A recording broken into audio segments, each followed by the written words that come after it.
Hey everyone, welcome to another episode of Systematic Geekology. Welcome, fellow geekologists. Welcome to another episode of What's News. There's a lot of geeky content out there right now. A lot of things have dropped. The streaming services are hot.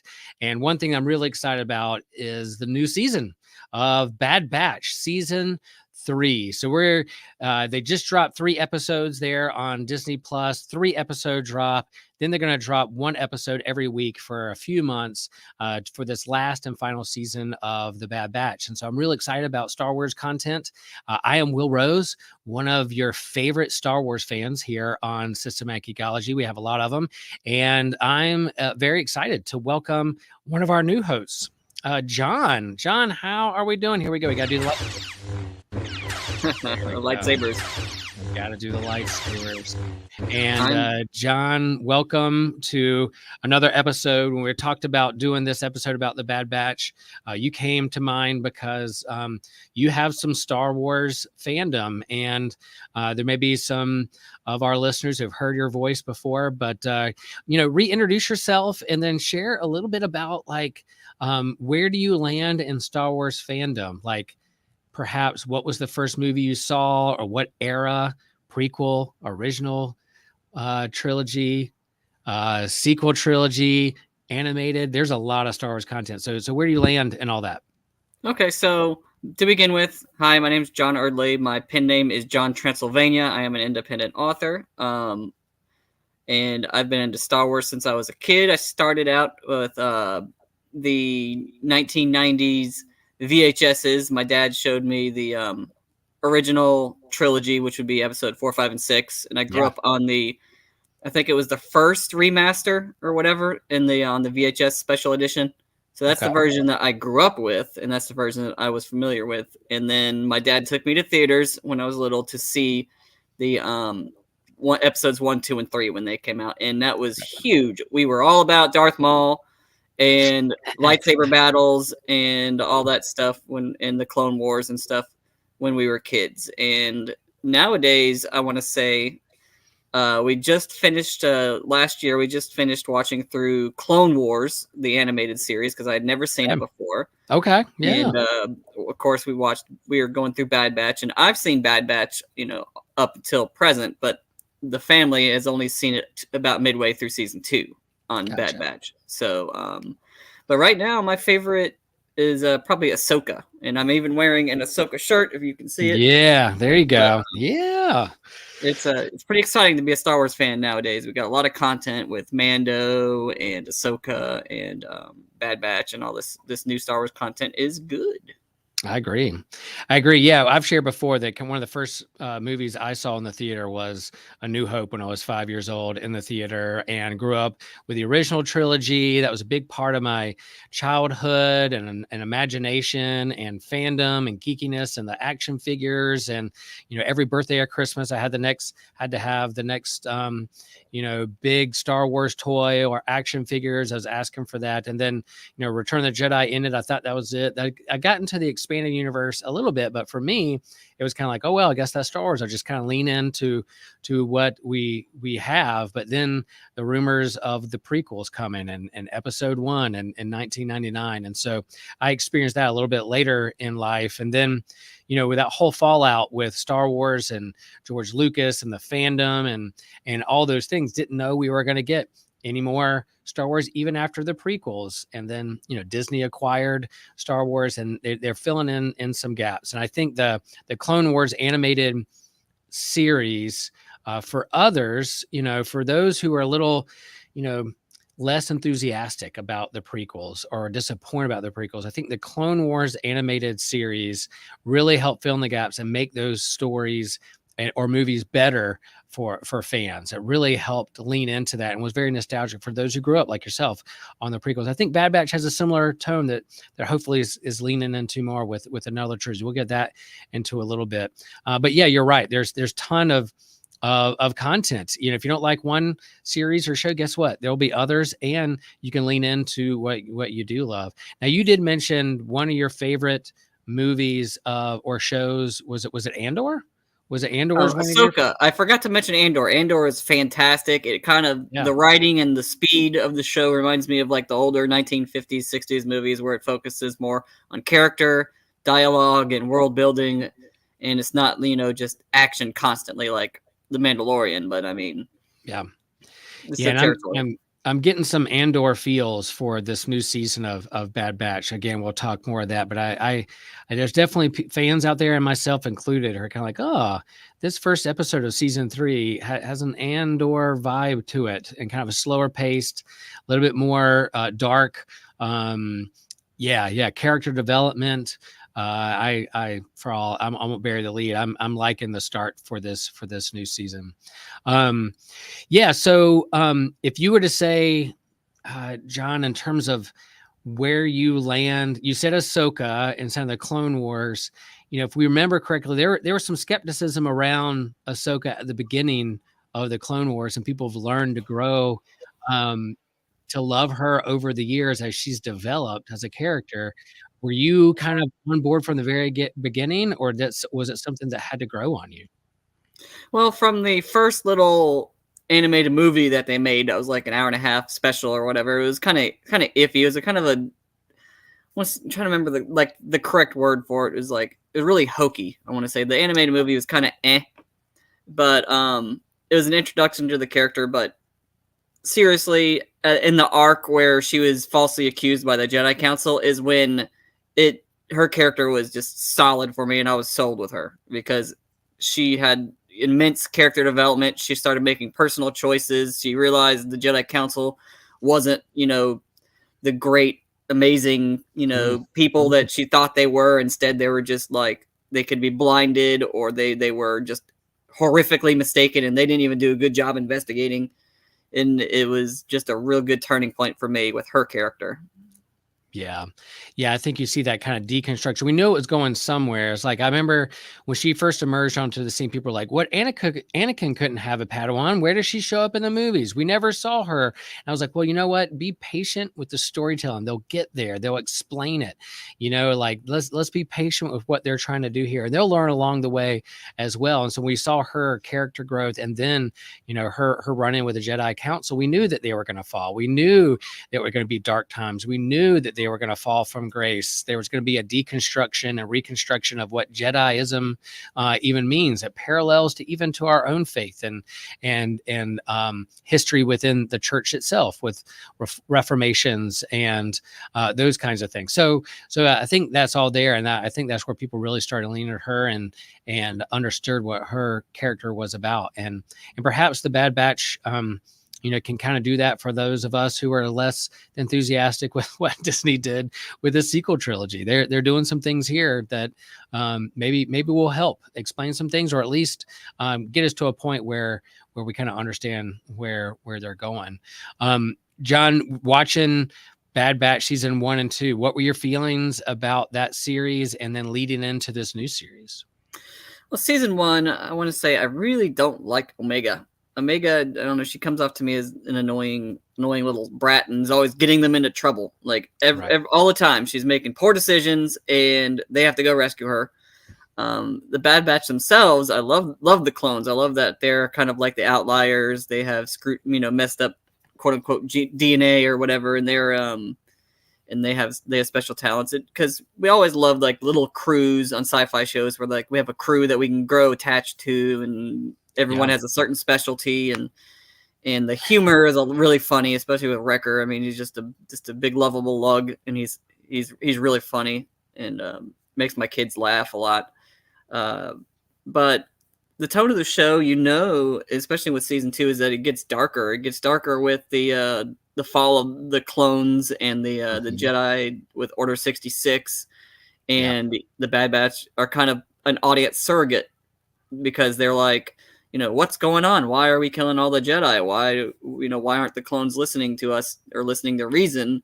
And then they, figure out about the chips in their heads and all this other stuff. And it also fleshes out more of that, the end of the Clone Wars era. Yeah. I like that they are showing I wanted to see a bridge from how do they get from clones to stormtroopers?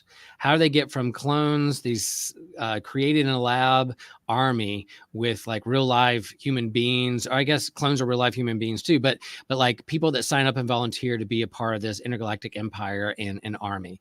And so I think what they're doing here, they are bridging the gap to show that this movement from the clones to stormtroopers, and then what military industrial complex can do to not take care of their veterans, to push them aside. Oh, we've used you. You've been our tool.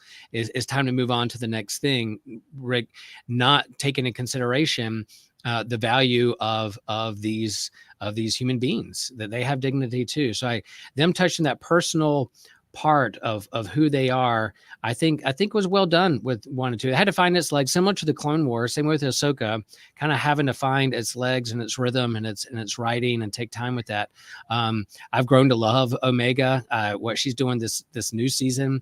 Man, I'm really compelled by her to see where she would go, even after this animated series ends. But yeah, that bridge from clones to troopers, very intriguing. And I did see this. I don't know what you think about this, John, but I did see a meme where they put up the penguins of Madagascar right next to the Bad Batch and said, isn't this basically the Bad Batch except as penguin? Because I don't know if you've seen Madagascar. Basically, yes. Yeah, those penguins that have their different role, and you have a commander and you have a goofball, and then you have one that's a tech.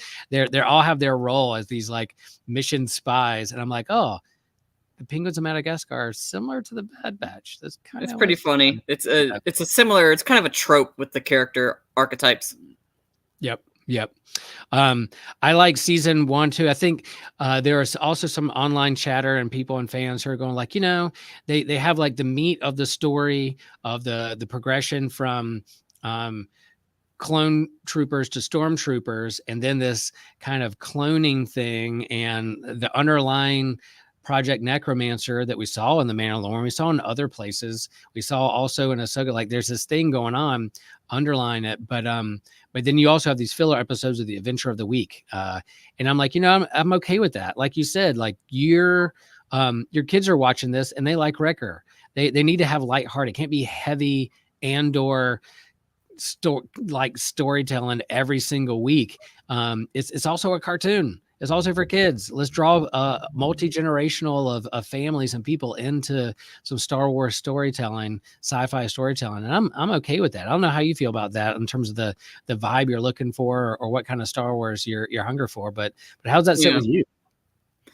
So I like kind of, it's like a mix of the episodic, adventure of the day. Like this is the shenanigans we got into this day. But it does, further the plot. Some episodes are real plot heavy, where it, especially in season 2, when they get towards Mount Tantus and they're trying to infiltrate the Imperial commands and things like that. It's that's when the plot of season 2 starts to, I want to say, bridge the gap to A New Hope. Yeah, because there's some, for those who are casual fans of Star Wars, there's a deep timeline. It's hard to figure out, if you're just picking this, like, where does this fall? Where is this on the timeline? This is after Revenge of the Sith, and it's before A New Hope, and you got to get to New Hope and that kind of era, and then it's before before Mandalorian, before Ahsoka. They're off and about doing their things, but this is another big part of the Star Wars universe that I think they need to tackle a little bit. What's going on with the clones? How are they treated? How are the stormtroopers? And then, the end of Omega is a clone, a female version of a clone, and there's something special about her, and there's something that the Empire wants, and she's being hidden and rescued. And at the end of season 2, she is taken in captivity, basically to take to, like you said, Mount Tantus, to do experiments on, to look at to look at her blood, to see what's going on, all because Emperor Palpatine, as we know, is dabbling in cloning. He's looking at immortality. He's looking at M counts, metachlorian counts, to see what can handle the intensity of his own force wielding abilities. And so all that's kind of the underlying plot thread there for this upcoming and final season of Bad Batch. We didn't share maybe perhaps spoilers, but hopefully you didn't click on this if you haven't seen it yet. You can go watch first. Spoilers ahead. Yeah, is there anything in there that I'm kind of missing, John, about where we're leading up to in terms of season 3?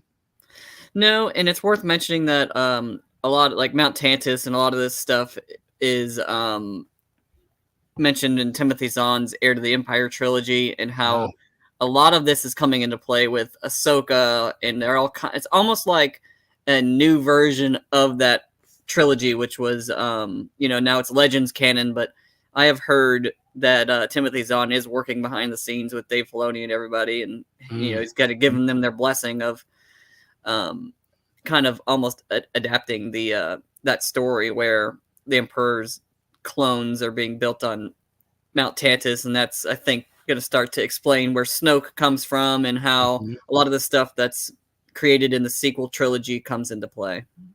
Yeah. And it's also to note, I forgot that we'd have our first casualty at the end of season 2.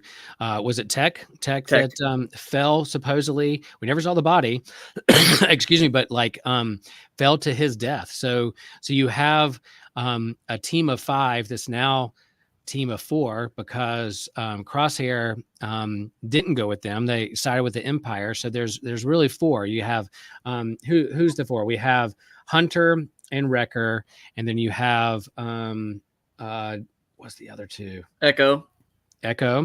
And then who's the other one? They're kind of off. I think that they're going to be on the next episode in season 4. So yeah, you have this team, Hunter and Wrecker, and then Echo and Rex, I guess, are out and about doing their and Tech. So Tech passed away, or we think so. Crosshair is out and about, but yeah. So we begin season 3 with them in captivity. Crosshair and Omega do experiments, and Hunter and Wrecker are out to find where she is. She's in a secret location somewhere that can't be found, and so they're on the hunt. They're on a mission to find Omega, to rescue her and get her out of the hands of the Empire. And doing whatever experiments they're doing on clones. So that's kind of where season 2 ends up. And here we are, season 3. We do have a comment. I was kind of looking at that. Okay, here we go. Our friend Christian. I do appreciate them continuing to bring in the best part of Legends, continuity into the new canon, even though it leads up to some subpar films in the end. That's Christian's hot take on the sequel trilogy. I think we have a similar mindset when it comes to that. There's a lot of part of the sequel trilogy that I really like. I think they missed the boat on some things too. That was some, and I think they've learned along the way what some of the mistakes and trying to correct them, or maybe overcorrect. I don't know, but I think you have content like the Bad Batch that can help with that and lean in and take their time with it. And I trust Filoni. In Filoni, I trust. John, do you trust Filoni with your Star Wars? He's doing a great job. He has a passion for this, and you can tell he has a passion for it. And his ideas are really cool, even though the fans got a little overzealous with their theories in every episode of Ahsoka. Yeah. The theories were all over the place. But, by and large, his ideas are really good, and he's capitalizing on a lot of stuff that the prequels kind of started. And I really appreciate bringing Anakin back and kind of bringing the redemption of his character, the redemption of the actor, the new writing, and all that stuff. Seeing Hayden Christensen reprise his role multiple times, and also being able to homage the Clone Wars animated show with his the armor and keeping that stuff canon. It was just a love letter to the fans, and I really appreciated it. Yeah, I trust Filoni and Favreau, and they're. I mean, there's parts. A lot of other people who worked on Star Wars and the sequel fans, that sequel trilogy, that are fans too. They just want to take it in a different direction. I I think that some of it may be a little tone deaf in terms of understanding fans and progress. I'm all for progression and looking at new ways at the Force and Jedi and all that kind of thing. I'm ready for a new story. There's nothing with the new characters I disliked. It's just kind of treatment of legacy characters that rub me a little the wrong way. And we're going to have a big episode coming up at some point where we debate The Last Jedi, which is that divisive movie in Star Wars. I can't wait to have a episode of Systematic Geekology about that. So Bad Batch, here we are, season 3. They're going to run, this is the final season. They're going to run all the way into the spring, all the way into May. We have a lot of episodes, but they dropped the first 3, which is the first little short story arc of the new season this past week. And so the first episode is Confined, dealing with Omega in captivity. Mm-hmm. Then you have episode 2, Paths Unknown, where Hunter and Wrecker go on this adventure to try to find Omega. And then you circle back around in episode 3, Shadows of Tantus, where you go back to where Omega is, and Palpatine returns and shows up with his guards, and they talk about Project Necromancer, and they have this they talk about specimens, and we're like, ooh, who are those? And so Omega and Crosshair end up able to escape in a ship that landed or crash landed on Tantus, and so we're kind of left with this cliffhanger for episode 4. What happens next? What are your thoughts on this opening season? So let's start with episode 1. Where were you? You watched it? Man, Yeah, it had what did you feel? definitely has an Andor feel to it, and we all kind of like the jail episode. You know, it's they're in captivity, everything sucks, and you just kind of see how the Empire treats them, and very much like Andor, where he said like no one's listening, and they're just forced to do this grueling ritual every day, and it's different with Omega because they're clones and they're getting experimented on. Even Nala Se doesn't have like the bright spark. She's kind of like slumped over and walking, and it's just a dark tone to it, and I knew it was going to come to this, and I like it a lot. I feel like it's going to be very dark season. I mean, especially since it's all moving towards Project Necromancer, and it's juicy. I like it. Yeah. I'm curious if they're going to go back and forth, like kind of the A plot will be the kind of the dark and gritty Project Necromancer, really heavy themes of experimentation and cloning and the darkness that surrounds the Emperor. And then if they'll go back to kind of Adventure of the Week or some other things going on, I wonder how they'll balance a kids / animated series with the darker elements, but I don't know. We'll see. I'm curious how they do it. There's a lot of episodes. I'm expecting some filler and some light moments, and I'm totally fine with that. But yeah, you're right. The start of this, like even they spent time like hanging on the scene of like a dripping faucet.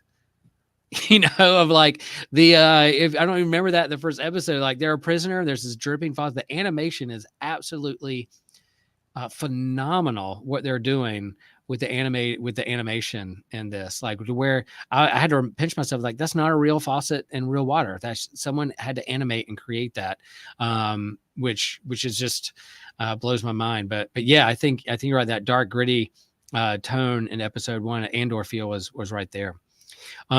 Episode 2, we switch over and you get like Hunter and Wrecker out and about. The opening scene of them being mercenaries again. What do you thoughts of this episode? I mean, it's like they're doing what they do best, kind of like how Han Solo went back to being himself in the sequel trilogy. It just reminds you like they're doing what they can do because they still kind of got to make ends meet, but they're really desiring to find Omega and deal with all the mess that's been going on. Yeah. They do what they do best. They go out and they're mercenary trying to find information and turn people on. They know the universe. Now, when they go to this planet that they got information from, that they think where where the scientist laboratory is and the clones are in Omega, they get there and they discover that it's no longer there. It's an abandoned laboratory, but they discover some clones, some teenage clones that were kind of left there to fend for themselves, almost like just kind of just hanging out. They're there had to fend for themselves. I thought it had like a Stranger Things feel to it, in terms of these creatures running around, the vines and the the dark layer, the upside down world. There's another feel there. It was the adventure of the week, but it still had some darker tones. No, I mean, I think it had a like survival kind of like, what was a movie with Tom Hanks where it was like they had to fend for themselves in the wild, and it's just kind of it reminds you that they abandoned the clones. They have just completely turned away from that, and they're going to conscripted soldiers, and the clones, having to find a purpose, because their original purpose is now, been defunct. That their original purpose was to be made for war, and now they're not going to be able to fulfill that role, and they've been abandoned, and now they got to learn how to survive, and it's very interesting. It makes you think a lot. Yeah, I think there's some good ethical issues to talk about. Like, yeah, this is a kid show of Star Wars, it's sci-fi, but if you are watching with the family, I mean, think there's some conversations there you can have about how we treat the other, how we treat our veterans. What is our purpose when our purposes run out, or we're fired from our job, or whatever. Where do we find our new purpose, and then how do we treat our neighbor? I think are underlying questions that I think are there in this series. You can have conversations around. Is holding up a mirror to a lot of things in society that I think we could take a good look at and wrestle with. Now, fun fact: I don't know if you noticed this, but did you notice that Daniel Logan, who played young Boba Fett in Attack of the Clones, was the voice to a couple of these clones in this episode of Bad Batch? I did not, but that is good to know, because I love little Easter eggs like that where someone gets to reprise their role years later. That's always fun. Yeah. Daniel Logan, who played young Boba Fett, who's now older, has a family of his own, and has his own kind of Star Wars online auction of toys and things. He's still a huge Star Wars fan, and is a part of the fandom, and interacts with at Comic-Cons and things. And so to bring him back in, and Ian McDermott, who is the voice, or the Palpatine, the Emperor himself. Palpatine, in episode 3. So bringing the original actors to voice the animated version of themselves, I think is pretty cool. I love that. I loved hearing their voice of those Easter eggs. Oh, gives you shivers or chills down your spine when you hear Ian McDermott being the Emperor, and just going full at it, and in all his glory, when he's talking about Project Necromancer, and even in the Legends canon, the Emperor having clones or trying to figure out immortality, it was always a thing, and it's nice to see that they're bringing back a lot of those the actual good ideas. Yep. So episode 3 here, Shadows of Tannis, to go back to Omega. She goes and gets Crosshair, and is like, I'm not going to leave you, abandon you. Let's go. Let's get out of here. We got to escape. And the kind of ticking clock of this experiment of the blood, come to find out, I guess they mean metachlorines, or her blood test that she has a big M count. That's what they're looking for in this Project Necromancer. And so they're going to use her, experiment on her, something. So that's the urgency that she has to get out of there, because they found out that she is what they're looking for when it comes to this scientific project that the Emperor has. Now, do you think, what's your theory on, if you notice, definitely a callback to the prequel when they had like the laser walls? The laser walls that go through, kind of like at Duel of the Fates, when Qui-Gon and Obi-Wan are battling Darth Maul and going through, you have this kind of guarded facility where they have specimens. What do you think's behind those walls? What are they looking at? What are your thoughts on that?